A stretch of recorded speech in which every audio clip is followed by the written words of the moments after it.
All right, guys, happy Wednesday. Now that we've gotten through the defamation case, let's talk about how I even got through the judicial system. What would you do if you were in a similar predicament? I can't tell you, but I can tell you what I did and what my experience was. When I found out at the very end of my nursing program that I would be taking an exit exam and that would ultimately determine my path to licensure, and after failing said exit exam or not meeting their proposed benchmark, I was blocked from taking my NCLEX. So I had completed my full nursing education, but the school would not confer that degree on paper on my transcript unless I met this benchmark of the exit exam, which I did not meet, so they say. I never saw my scores. I was just presented with a number that said, this is your score. That was it.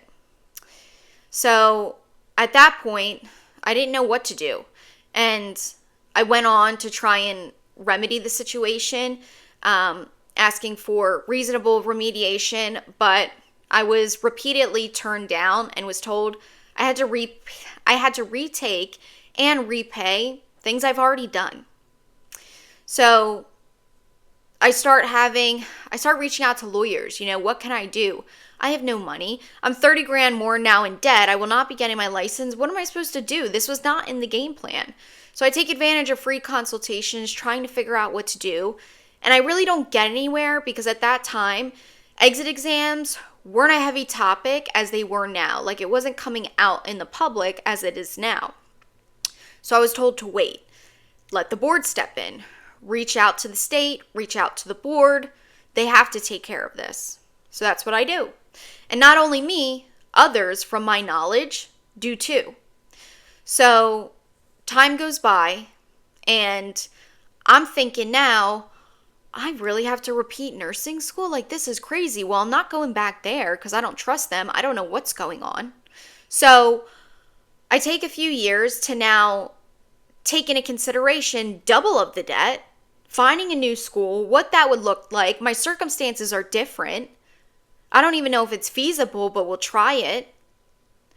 So a few years later, I do exactly that. I put myself in a position to maybe go back to school. So I start calling other schools. I explain to them my situation, and they start looking at me like I'm a dog barking. Like, what are you talking about? Like, why are you trying to retake a program you've already passed? And I'm like, well, look, on my transcript, it says degree withdrawn. And they're like, what were you withdrawn from academically? Everything is passed and completed on your transcript. I'm like, I know, but they had this exit exam that they wouldn't give me a degree conferred on my transcript on paper because of this exit exam, which prevented me from getting my ATT to take my NCLEX to get my license. And they're like, you need to go back to that school. Don't do this. Go back there. So that's exactly what I did. I filed another grievance. This brings us to 2024. And ultimately, I was denied again for the same reasons. So I started speaking publicly, like, okay, I started speaking publicly about my situation, and I was hit with a defamation letter.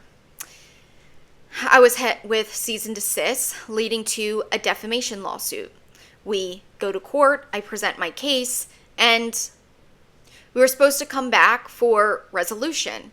The school ended up dismissing their lawsuit, and I couldn't file my counterclaim, so I had to bring a whole new lawsuit. All in all, this all stems from the exit exam. What happens when you complete your nursing education but don't pass your exit exam, and a school essentially blocks you from getting your ATT to take your NCLEX to therefore get your license? What do you do? This is what I did. Welcome back to the nursing investigation.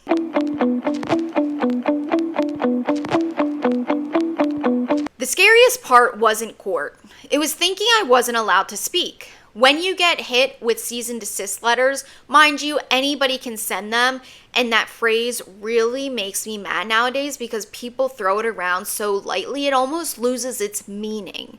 Like, people just throw it around for any reason these days. In my opinion, that's not what they're meant for. You know, free speech is a thing, and it should be. Years ago, when I was young, if somebody sent me a legal letter, I probably would have panicked. Now, with more life experience, I've sat in courtrooms. I've filed motions. I've responded to claims. I've learned procedure. I've read case law and realized something really important. A lawsuit is not a conviction. It's not a judgment. A legal threat is not the truth. And intimidation only works if you're too scared to learn the process. I'm not a lawyer. Therefore, I'm not even an attorney. I'm literally just a regular girl from Pennsylvania who's decided to stop being so afraid of paperwork and power. Here's what I learned through my experience. Words sound scarier than they are, and trust me, my letter I vividly remember with vigor and haste, it said. Vigor and haste. That's what I read. I used to think if somebody sued you, that automatically meant they were right. And that's what a lot of people assume. It doesn't. Especially when you're the first to file, there's a prejudgment from people. Oh, they must be right because they sued first. That's the first thing people will see. It doesn't. It means somebody filed paperwork. That's it.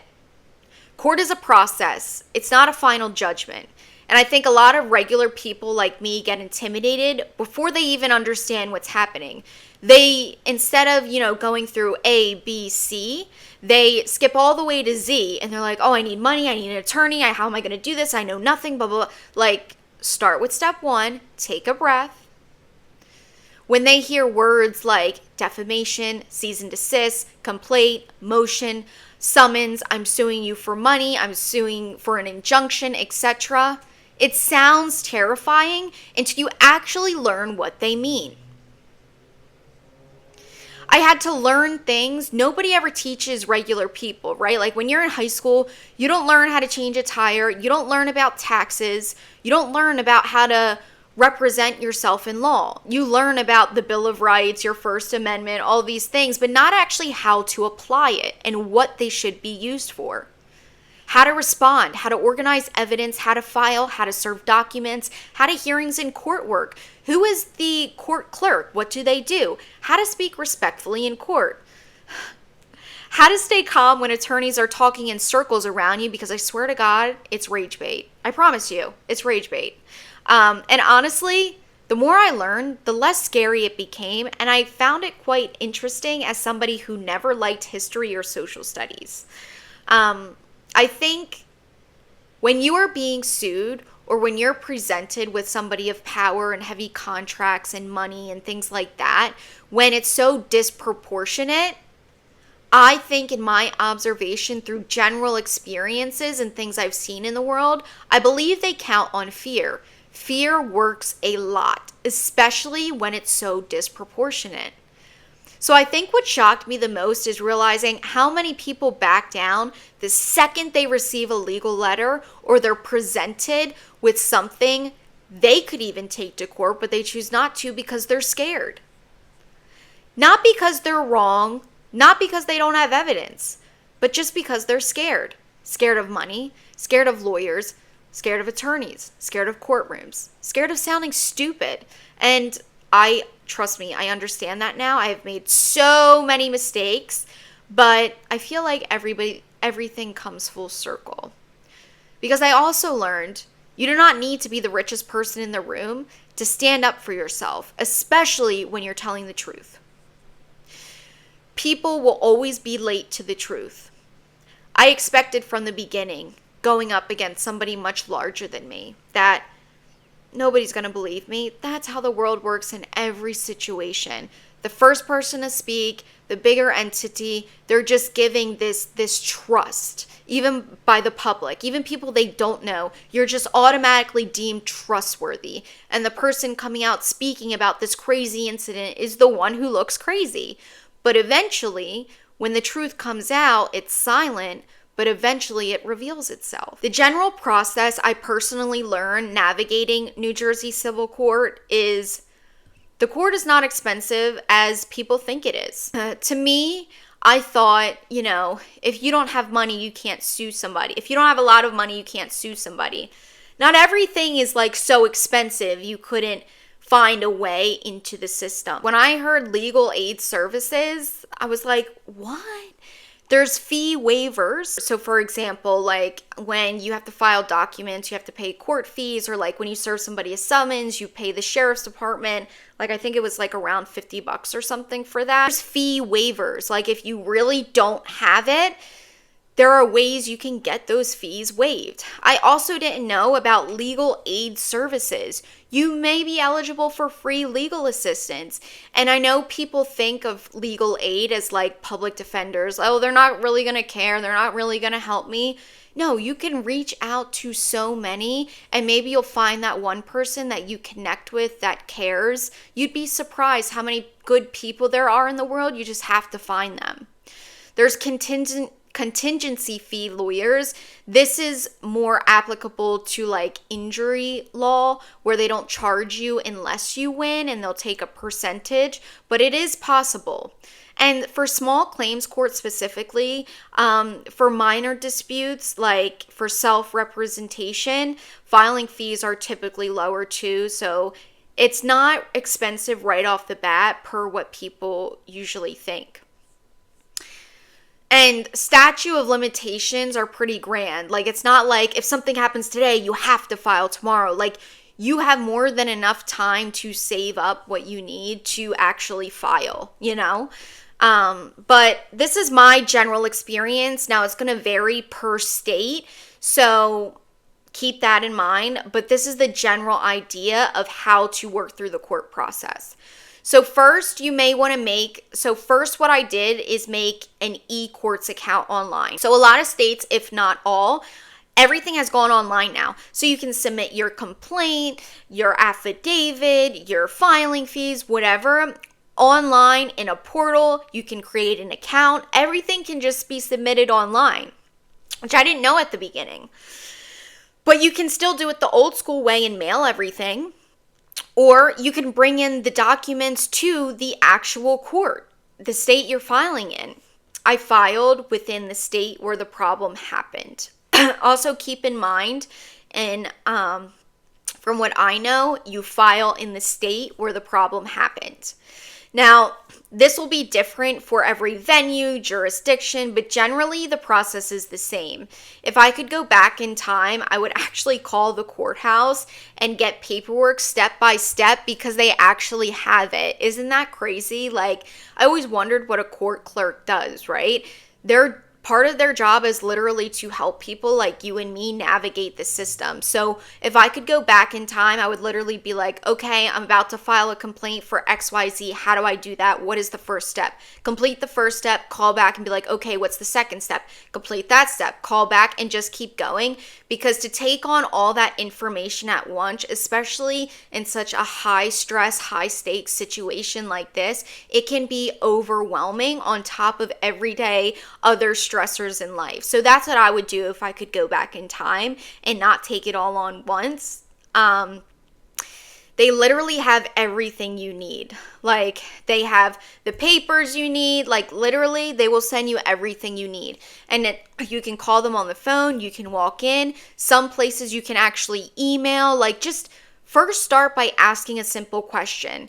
I'd like to file a complaint. I'd like to file a lawsuit. How do I do that? Where do I file this? It happened here. Literally just talk to somebody, You could even have consultations with lawyers.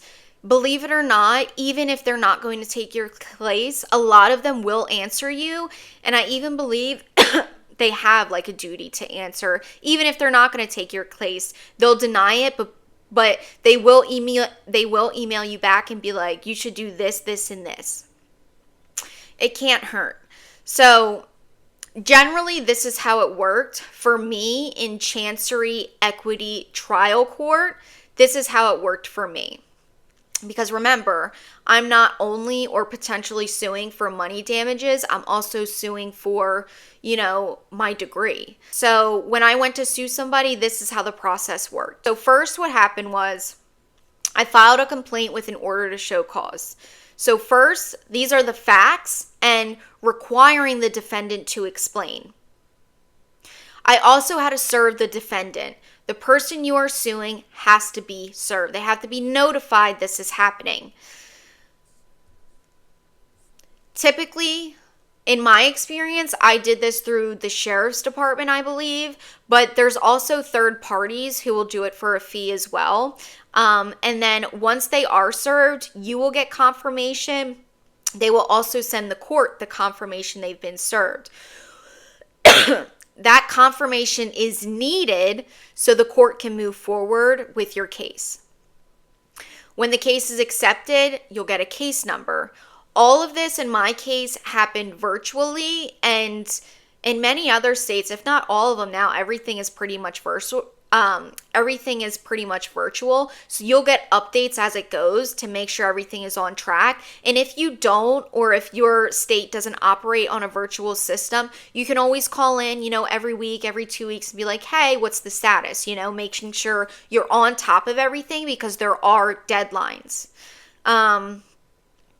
You'll submit an affidavit that everything you're saying is true, like a sworn statement. The defendant will have the opportunity to respond. Then you'll get a court date. I filed in New Jersey civil court specifically, and this is generally what I learned throughout the process. To go into a little more detail. So the complaint is basically who is suing who, what allegedly happened, what laws or claims they believe to be violated, and what they want the court to do. Keep it to the facts. If I could go, my complaint is so embarrassing, and I probably will share it with you guys for learning purposes, although it's true, but it's embarrassing. It was just not the right time or the way to explain it. But if anything, at the least, what I would say is, make sure you have a claim. What laws were broken? What damages do you have? And if I could go back in time, I would have just stick to the claim. What happened, the laws that were broke, how that affected me. Because you may have a really good case, but if you don't explain it the right way, your case could be dismissed with prejudice, and that means you can't ever bring it up again. If you get lucky, it'll be dismissed without prejudice, and you can bring it up at a later date in a better way. So how you explain that complaint really, really is crucial.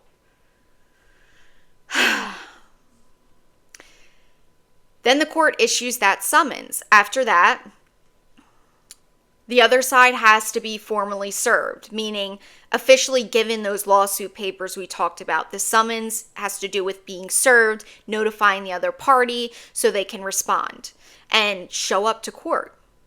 Once somebody is served, there's usually a deadline like we talked about. The defendant can choose to file an answer, deny the allegations, raise a counterclaim, or file motions like we were talking about to get the case dismissed. Once there's some movement at that point and both parties are contributing, you'll start to see case management.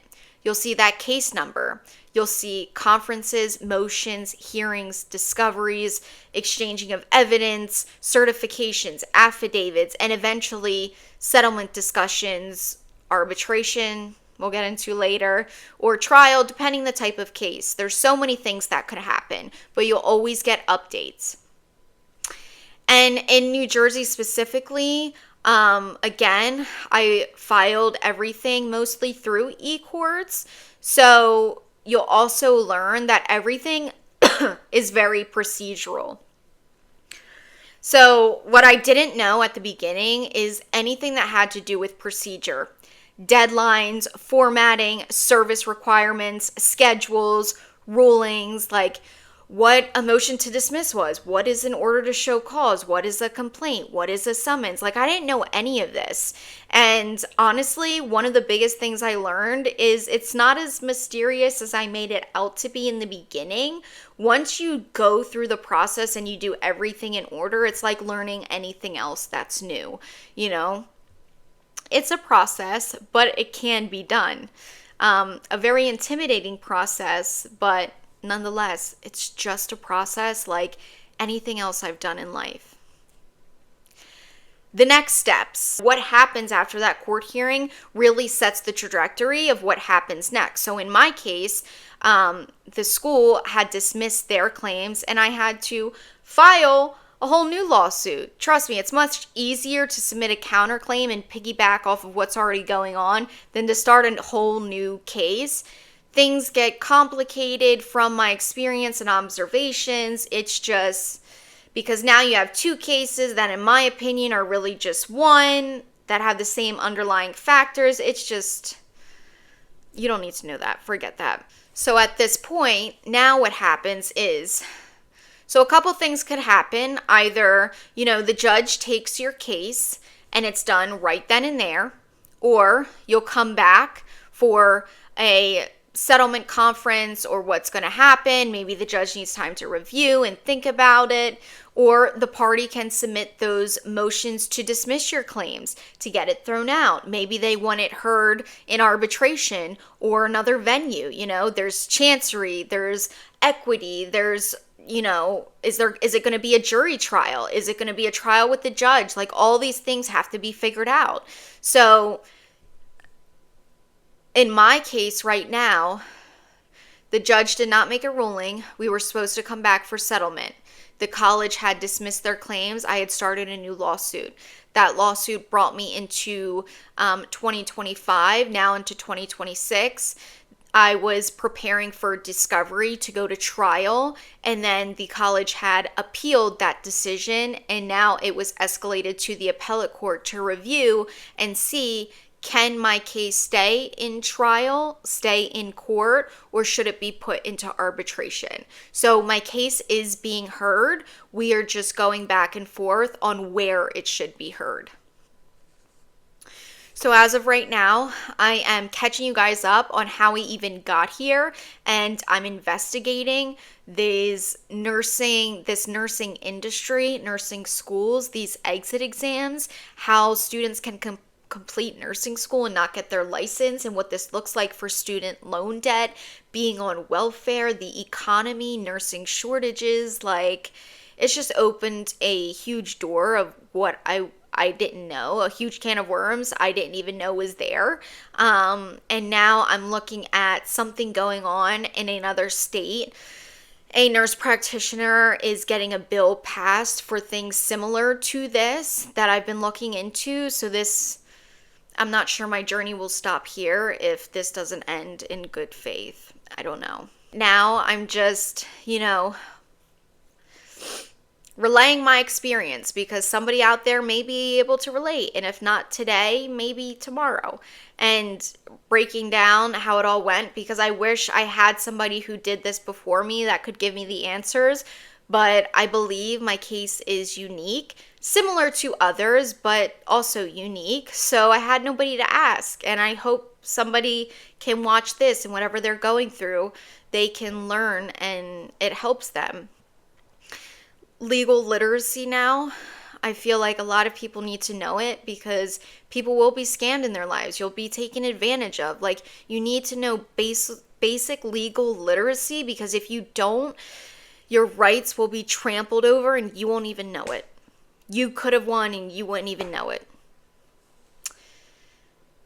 I'm also trying to figure out what I want to do with my life right now. What does the rest of my life look like? Yes, I want to be a nurse. I have a business model that I don't want to disclose at this time, but I kind of need my license to open that business and employ nurses to end up, doing the job, because I'll be overseeing the business side of things, but I still would like to have my license just to do things right. I feel like whatever your employees are going through, you should have already done it so you know how to do it, kind of thing, you know?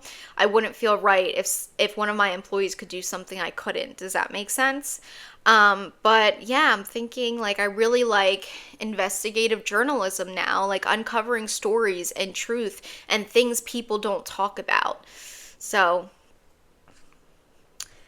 at the end of the day, I truly just want you to know I'm not some big hotshot. I'm not a big giant corporation. I'm not super smart. I'm not wealthy. I'm not connected. I'm not a legal expert. I'm just a regular woman, a mom from Pennsylvania who, a teen mom at that, forever in my heart, that just believed something wasn't right and decided to learn the process instead of being scared of it. So if it's one thing this entire experience has taught me this far is like ordinary people are a lot more capable than we think we are, and there's more of us than there is of them. So just ask questions. It seems like a lot, but try learning one new thing a day.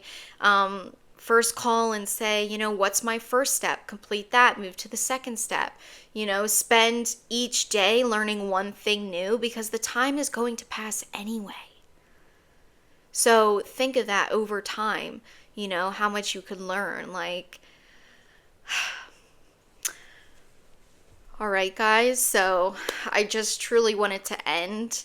I just wanted to end the first hearing, the defamation hearing, by wrapping it up like this and telling you what I learned, what the process was like, so you get a little education of my experience behind it. And next week, we're going to go into more investigative journalism and how does this even happen? What kind of schools are doing this? What to look out for? I'm going to save it for next week. It gets interesting. We're going to get back to interesting. Trust me, it gets very interesting. All right, guys. No questions and comments this week because I'm answering my messages today that I haven't gotten to. My inbox is flooded, and instead of repeating what I've already responded to or saw, I really need to respond to my messages, and I respect that privacy unless I'm told I can share. So this week, no, I am responding and answering questions in my DMs, but respecting that privacy. So I will see you guys next week. Bye, guys.